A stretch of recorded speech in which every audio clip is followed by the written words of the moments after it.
Olá, eu sou Mário Mas.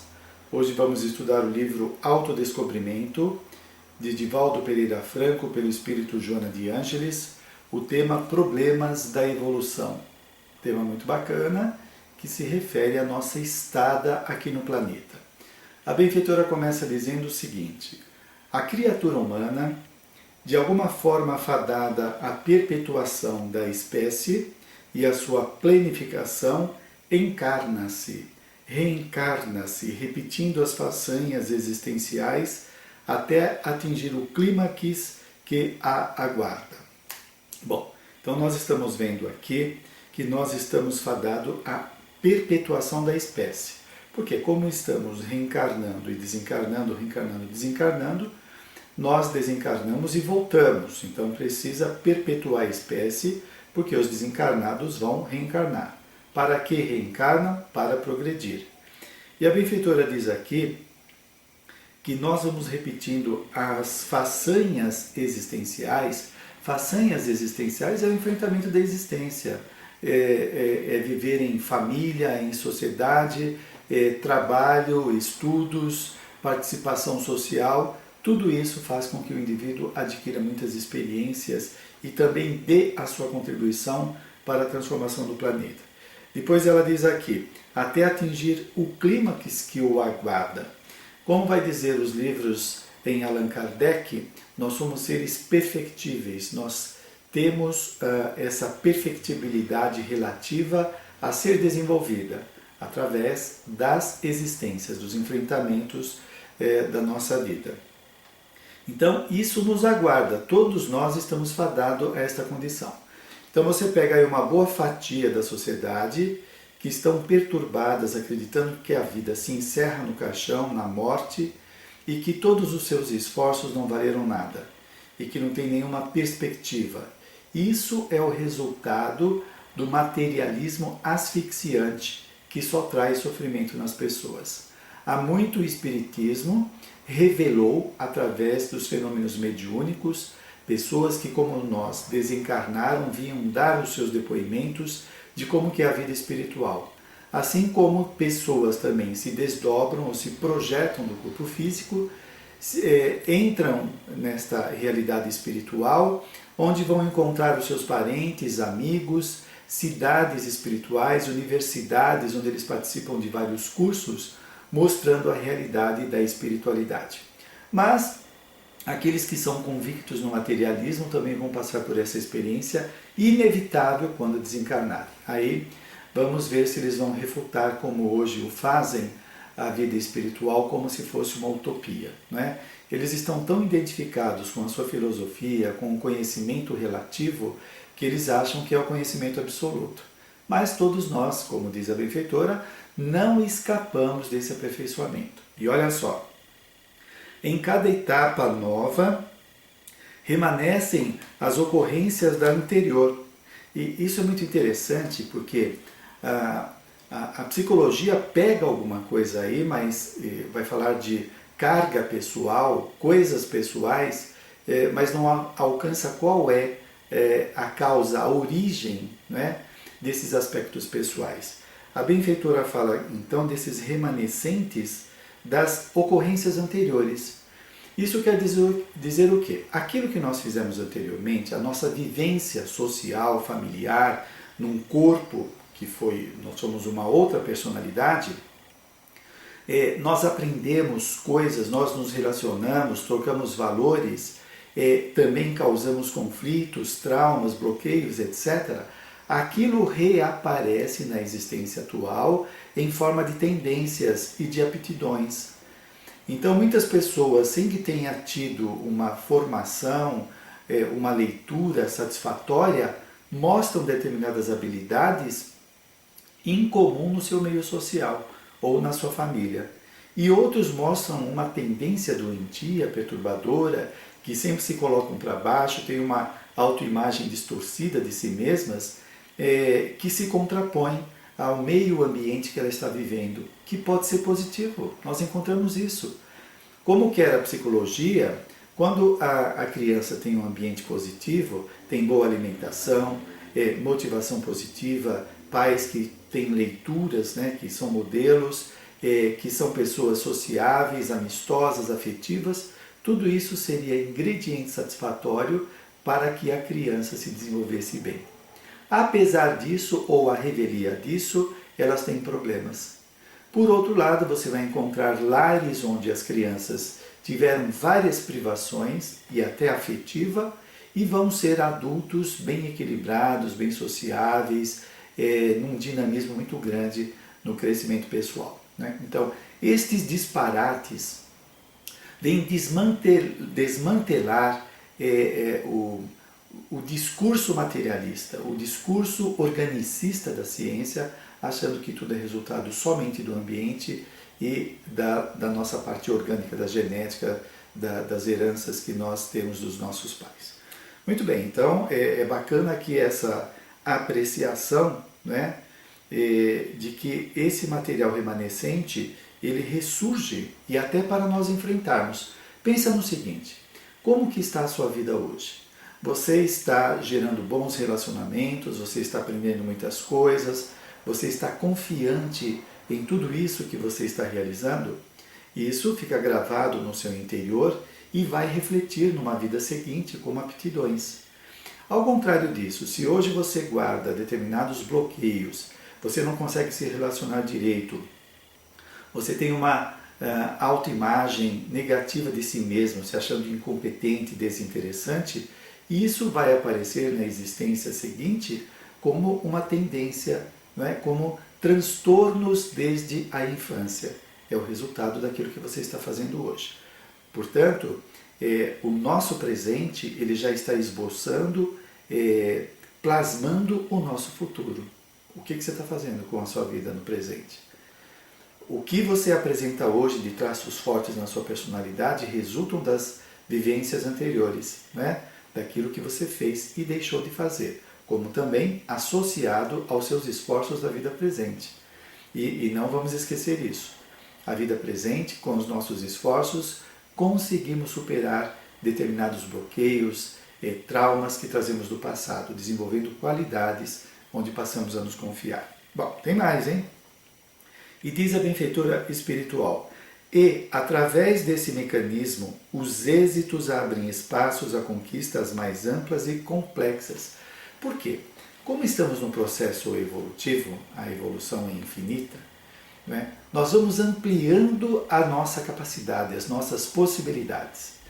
E isso significa que cada vez vai ficando mais complexo, nós vamos lidando com coisas maiores, né?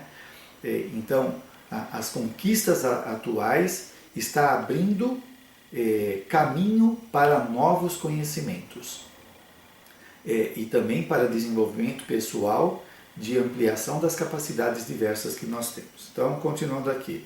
Conquistas amplas e complexas, assim como o fracasso em algum comportamento estabelece processos que impõem problemas no desenvolvimento dos cursos que prosseguem adormecidos.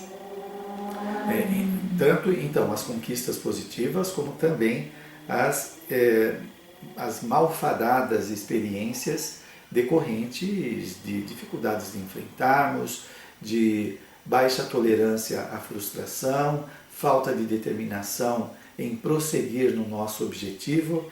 Deixa eu pegar aqui o que ela diz. Mais amplas complexas, assim como o fracasso em alguns comportamentos estabelece processos que impõem problemas no desenvolvimento dos cursos que prosseguem adormecidos, né? Esses recursos que nós temos internamente ficam adormecidos se nós não os estimulamos por causa dos conflitos que nós possamos criar. Continuando, diz a benfeitora, esmagada pelas evocações inconscientes do agravamento da existência, ou sem elas, a criatura caracteriza-se psicologicamente por atitudes de ser fraco ou forte, segundo William James, como decorrência do treinamento na luta a que foi submetida, podendo, bem ou mal, enfrentar os dissabores ou as propostas de crescimento e, graças a essa conduta, se torna feliz ou atormentada. Agora eu quero dissecar com vocês esta colocação de Joana de Ângeles. Então veja bem, esmagada pelas evocações inconscientes do agravamento da experiência. A evocação das experiências que estão no nosso inconsciente podem ser acionadas tanto por nossos pensamentos negativos diante da vida, como das ruminações, ou seja, ficar repetindo em nossa cabeça algum acontecimento que não deu certo, ou uma decepção, uma experiência que não foi realizada por motivo diverso, como você entrar numa empresa, num concurso, entrar num relacionamento afetivo. Então, o indivíduo se detém, amargando esta situação. Esta ruminação vai servir como gatilho que vai evocar no inconsciente experiências do passado que podem ser tanto da existência atual da nossa infância ou adolescência, como de vidas passadas, que são evocadas e vem uma carga de emoções, de imagens, né, que deixa o indivíduo atordoado. Poderíamos dizer, como Jung, que o indivíduo fica possuído por essas memórias ou por essas emoções. Então, continuando aqui. A criatura caracteriza-se psicologicamente por atitudes de ser fraco ou forte, como decorrência do treinamento na luta a que foi submetido. Então, quando você pega uma pessoa que ela tem uma capacidade muito grande de enfrentamento das situações, mesmo que apareçam os reveses, né? Provocações, cerceamentos, pessoas que obstam os objetivos dela, e ela continua intrépida, com uma força incrível. E algumas pessoas falam, nossa, mas ela tem uma força de caráter extraordinária, ela é uma pessoa especial, é uma pessoa privilegiada. Não. Do ponto de vista espírita, a pessoa não tem privilégios sobre as outras. Não existe isso. Existe conquistas. O indivíduo tem essa força, essa determinação, por conta de experiências anteriores que foram fortalecendo a sua determinação, ou, digamos, deixando o músculo da determinação bem fortalecido por conta do exercício continuado. Do mesmo modo, uma pessoa que gera muitos problemas na sua vida, através da provocação dos outros, através da inércia, através de querer facilidades, né? Então, tudo isso pode enfraquecê-lo. Como, por exemplo, fazer uma coisa que mexe com seus valores e gera uma culpa muito grande. Isso vai deixar fragilizado o eu, de modo a ele se sentir incapaz de enfrentar situações. Veja, estou falando isso do ponto de vista atual. O indivíduo pode trazer do passado determinadas debilidades, fragilidades, por conta daquilo que ele fez. Então, se ele cometeu um crime, se ele prejudicou alguém, se ele maltratou alguém e depois se arrependeu, isso causou um remorso muito grande e ele não reparou, isso vai aparecer no inconsciente dele, ou no comportamento atual, vai se manifestar no comportamento atual, como fragilidades da personalidade. Então é alguém que logo que enfrenta um obstáculo, ela já recua. Fica cismada que não vai conseguir, tem receios infundados, porque o fundamento desse receio vem do passado, está lá no passado, não está no presente. Mas se manifesta os resultados do que ele fez no presente, né? Então o indivíduo se vê impossibilitado de enfrentar as situações. Olha que interessante essa dinâmica, né? O encadeamento, como fala Allan Kardec, entre as vidas passadas e a vida presente. E o nosso presente também está já esboçando o nosso futuro, com boas realizações ou negativas, dependendo do que estejamos fazendo. Bom, então aqui você começa a entender por que uma pessoa é forte ou fraca. Poderíamos também aqui estender essa reflexão naquela colocação ou na teoria psicológica do Jung, na psicologia analítica, da pessoa introvertida e da pessoa extrovertida, né? esta característica da personalidade não é inerente ao eu, ao espírito. Isso é resultado de experiências que a pessoa teve em outras existências. Pensa no seguinte, uma pessoa hoje, mesmo que ela não queira, ela entra numa empresa e vai tendo promoções e daqui a pouco ela é líder. E como líder ela tem que fazer curso de aperfeiçoamento, ela tem que expor ideias para o seu grupo de trabalho, ela tem que fazer apresentação para os seus clientes. E essa pessoa vai ficando cada vez mais extrovertida, com facilidades de falar, e isso vai incorporando na personalidade. Diferente de uma pessoa que trabalha numa condição que ela tem pouca exposição. Pode ser um contador, pode ser um administrador, depende do tipo de serviço, né? O indivíduo fica lá sozinho a maior parte do tempo e ele vai se acostumando com isso, né? E que também depende de experiências anteriores. Então, isso é uma amostra bem pequena do que as experiências que temos em nossa existência pode fazer em termos de traços da personalidade, né? Todos nós, seres humanos, temos as mesmas potencialidades. Não existe pessoa melhor do que a outra. Todas as qualidades nós desenvolvemos de acordo com as experiências. Então, se você se acha uma pessoa irritadiça, uma pessoa insociável, isso não é definitivo, isso é passageiro. Você está assim nessa existência por algum motivo, você pode alterar. Então você pode entrar, por exemplo, num curso de oratória, de teatro, onde você vai se expor e vai aprender a se relacionar facilmente com as pessoas, colocando as suas ideias. Bom, continuando, você veja os desdobramentos que vão tendo esses ensinamentos de Joana de Ângeles por conta da abrangência da visão espiritual. Depois diz a benfeitora espiritual: ninguém se encontra isento do patrimônio de si mesmo como resultado dos próprios atos. É o que eu estava falando anteriormente. Então, o nosso comportamento é resultado dos nossos atos. Não é um privilégio. Você nasceu numa família de letrados, de pessoas estudiosas, e você vai herdar isso facilmente, né? Você vai ser brindado pela vida com esta condição. Aquele que nasce numa família de analfabetos, então ele tem azar. Não.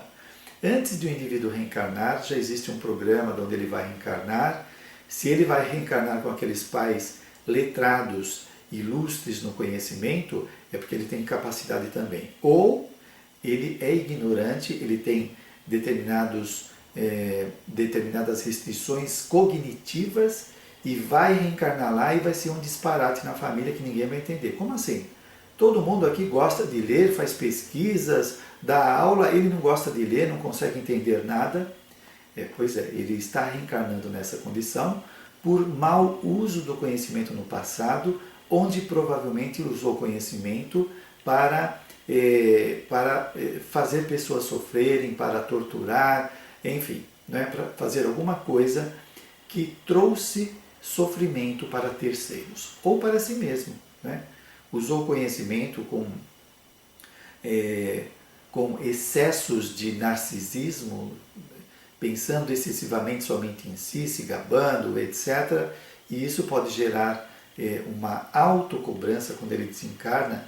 Ele vai ver os excessos que ele cometeu desnecessariamente e o arrependimento, os tormentos que ele provoca a si mesmo, pode fazer com que haja alteração do perispírito, que é o corpo espiritual, que vai afetar então a sua cognição. Muito bem, continuando. Então a benfeitora fala desse patrimônio que todos nós trazemos, e depois ela continua.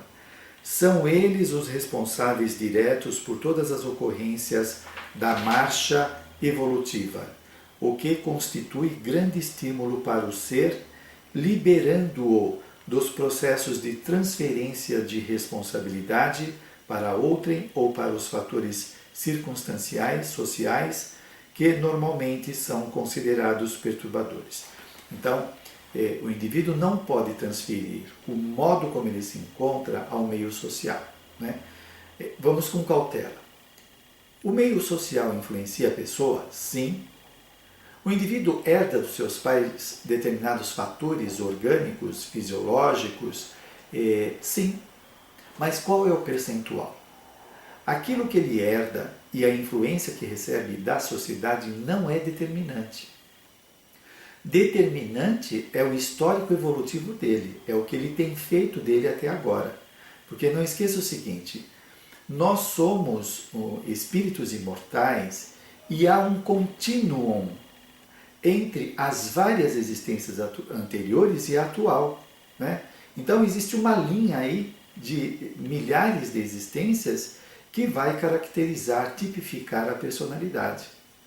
Então, nós somos influenciados pelo meio, né, sem dúvida, e essa influência vai depender muito do grau evolutivo do indivíduo. Quanto menos evoluído, mais suscetível ele está a essa influenciação exterior. Muito bem, então, de posse desse conhecimento, nós não podemos culpar ou transferir o comportamento que temos aos outros, como muitas pessoas o fazem, culpando seus pais. Eu sou assim por causa do meu pai, da minha mãe, que não me deram afeto, que não brincaram comigo. E aí a pergunta que se faz é o seguinte, por que você ficou tão afetado, tão machucado, traumatizado por esta falta de afeto e outras pessoas que passaram pela mesma experiência que você, que pode ser até um irmão, não ficaram machucados? Não ficaram por causa da evolução que eles têm. Não é?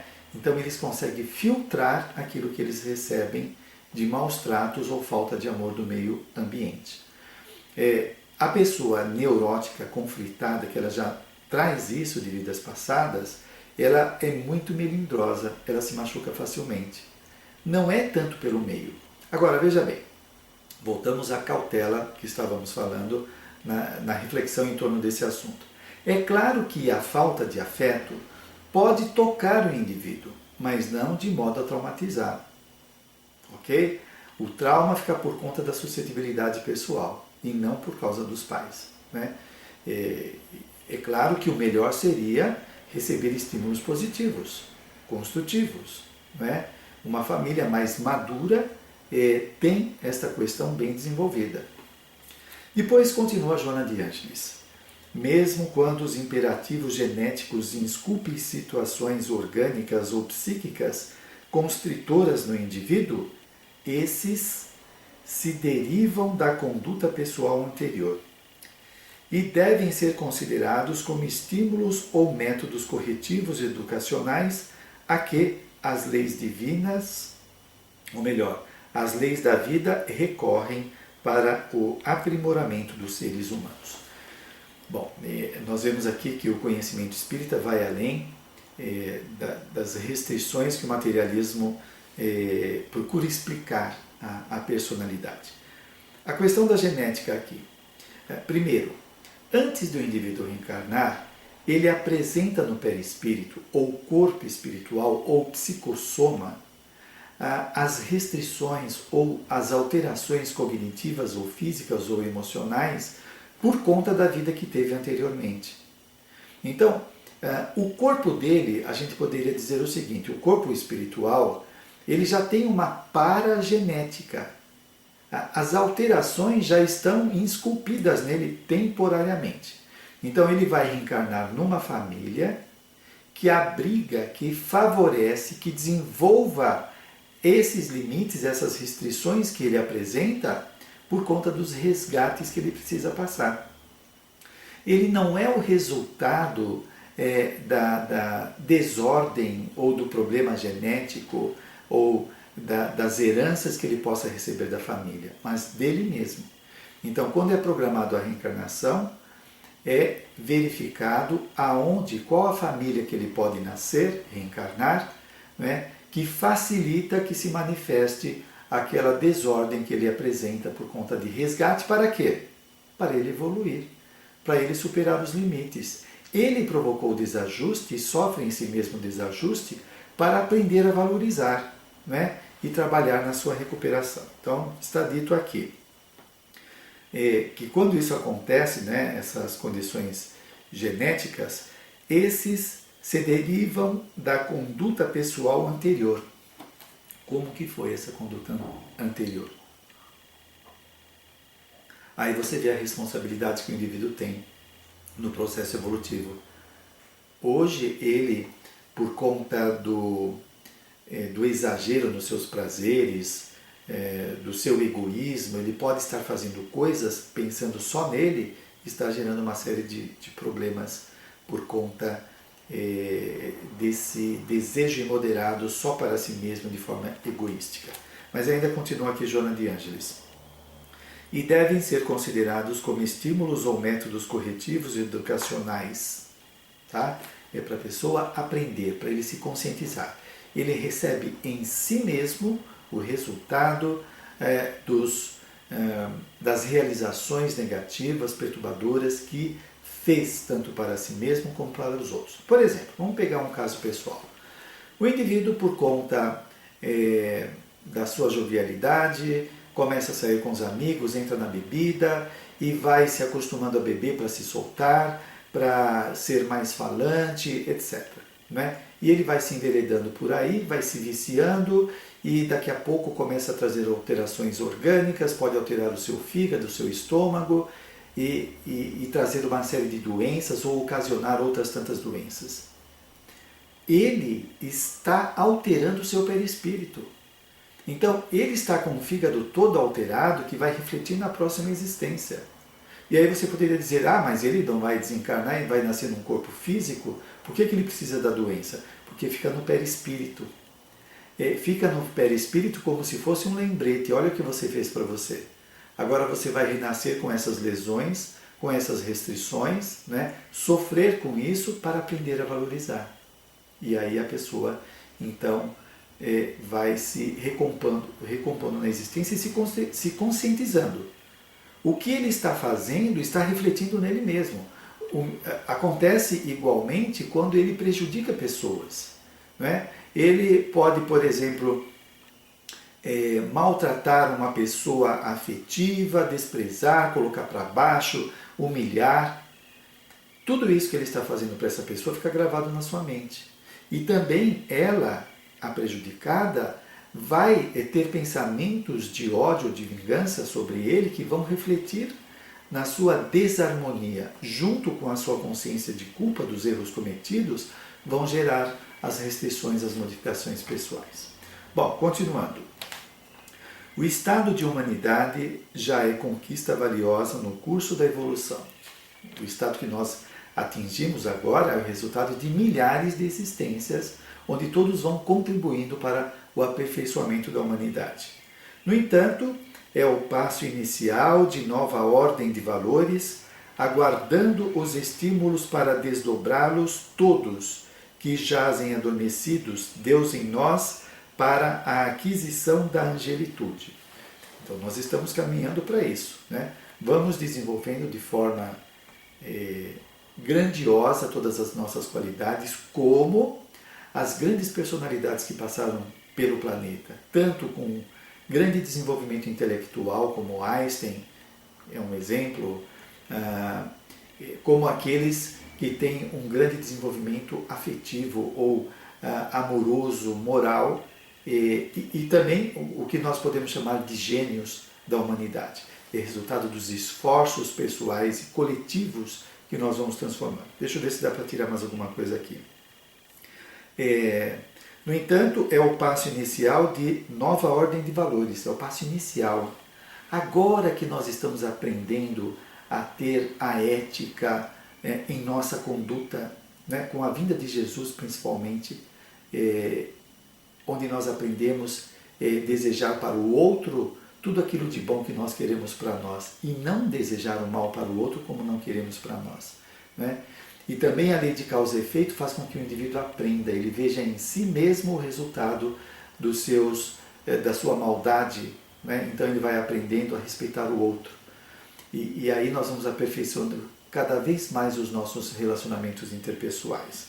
E nós estamos caminhando para a angelitude, é um grau de evolução muito grande e até onde nós estudamos não é o fim não da evolução, né? Porque a evolução é infinita. Depois vai dizer a benfeitora: o indivíduo, no entanto, mergulhado no processo do crescimento, raramente se dão conta de que o sofrimento, que é fator de aprimoramento, ainda constitui instrumento de evolução em se considerando o estágio da humanidade. Isso vem de encontro ao que eu estava falando da pessoa, que por conta das farras, dos divertimentos, ele vai bebendo em excesso, ou vai usando droga, ou vai comendo demais, ou vai dormindo de menos, né, por causa das suas saídas, etc. E isso vai alterando o corpo, trazendo doença.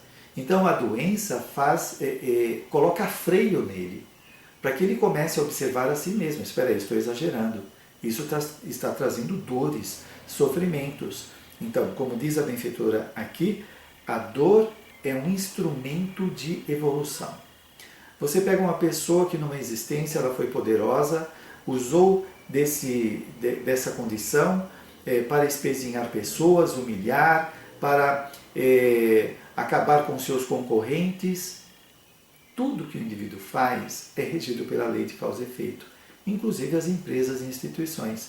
Todos os que ele prejudicou vai refletir nele e ele é responsável, né? De forma relativa daquilo que ele fez. E ele vai ter que reparar. E muitas vezes ele pede uma existência seguinte, onde ele vem na situação de subalterno. Antes ele foi o poderoso, o dono de tudo. Agora ele vem numa condição de subalterno, de subemprego, de um corpo cheio de doenças, onde estas dificuldades vão arrancar dele toda a prepotência no qual ele se achava detentor. E a vida está mostrando que não, né? Então nós vemos o sofrimento ensinando.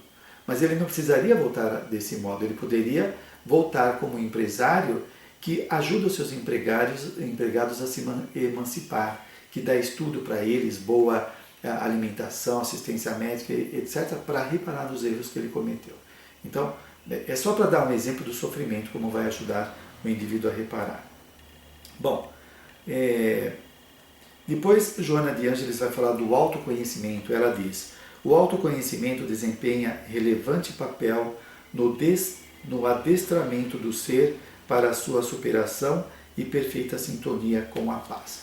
Aí nós vemos então o autoconhecimento como abrir os nossos horizontes para entender o que estamos fazendo aqui na existência e saber aproveitar da melhor forma, né, as condições que a existência terrena nos oferece para desenvolver as nossas qualidades, como para superar os nossos limites. Desse modo, nós vamos aproveitando de forma acertada, sem estar alienado, como muitas pessoas estão, alienadas do seu processo evolutivo. Por quê? Porque elas foram tão aliciadas, né, assim, nas sugestões do consumismo, da visão utilitarista da vida, do mercantilismo, que elas acham que a vida se resume na conquista de coisas, nas compras, nas realizações. Ela só foca isso, não foca no seu crescimento, na superação das suas dificuldades de relacionamento, na falta de afeto, na falta de empatia com os seus iguais, etc. Então, ela focou naquilo que a sociedade consumista apregoa como mais importante. Você tem que chegar lá no topo, cheio de recursos, carros novos, viagens, corpo sarado, etc., sem cuidar da alma doente. Não. O objetivo é cuidar da alma, do espírito que somos, para que a vida tenha sentido. Senão, tudo isso que ele tem, chega uma hora que não consegue mais saciar, né, os seus anseios. E aí vem o vazio existencial. Bom, vamos terminar aqui com Joana de Ângeles, quando... Deixa eu ver aqui uma colocação. Joana de Ângeles fala: reflexão e diálogo, honestidade para consigo mesmo e para com o seu próximo, esforço constante para a identificação dos limites e ampliação deles, constituem terapias e métodos para transformar os problemas em soluções, as dificuldades em experiências vitoriosas, crescendo sem cessar. Você veja que é uma postura madura na existência. Reflexão e diálogos. Refletir sobre a nossa existência. O que eu estou fazendo aqui? Para que eu estou aqui? Quem são as pessoas que estão ao meu redor? elas fazem parte do meu círculo evolutivo, do meu grupo evolutivo. Depois ela diz, honestidade para consigo mesmo, do que eu gosto, o que eu não gosto, eu sou autêntico ou não com as pessoas, eu faço tudo o que elas querem e deixo de cuidar do meu crescimento, ou eu sou muito egoísta, só penso em mim em detrimento dos outros, é uma boa reflexão, não é? Depois ela diz, esforço constante para a identificação dos limites e ampliação deles. Os limites. Eu tenho dificuldade de dar afeto, eu vou trabalhar essa questão. Eu vou aprender a dar afeto, vou aumentar essa capacidade em mim. E na área profissional, eu estou parado, estático, eu posso fazer um curso para me aperfeiçoar. Na filosofia que eu adoto, eu posso ler mais livros, fazer cursos. No espiritismo, eu posso fazer cursos, posso trabalhar, posso dar aula para ampliar as minhas possibilidades? Sim, podemos fazer isso. E depois continua. Constituem terapias e métodos para transformar os problemas em soluções. Transformar os problemas em soluções, em vez de ficar preso, ficar enredado nos problemas, né? Com excesso de preocupação, com excesso de ruminações de coisas que não foram resolvidas ou não soube enfrentar direito. Bom, as dificuldades em experiências valiosas, transformar as dificuldades em experiências valiosas, crescendo sem cessar. Não esquecendo que tudo que está acontecendo conosco está nos ajudando no processo evolutivo. Então é saber fazer uma leitura, aquela recomendação de Jesus que nós temos que ter olhos de ver, porque a pessoa está tão enseguecida nas suas preconcepções estreitas negativas, nos seus preconceitos, na visão distorcida da realidade, que ela não consegue perceber as coisas boas que estão acontecendo, como ela citou, a doença, ou o limite, ou a dificuldade, pode ser propulsores de crescimento. Atrás daquilo tem algo mobilizando a pessoa a se mexer, não é? Como os relacionamentos que nós temos, a vida, tudo está trazendo para nós possibilidades de crescimento. Nós temos que enxergar isso. Então, está aí com você. Espero que esse estudo possa ter ajudado e faça suas leituras, as suas buscas para ter uma existência mais rica de possibilidades. Nos encontramos da próxima vez, continuando os nossos estudos. Até mais!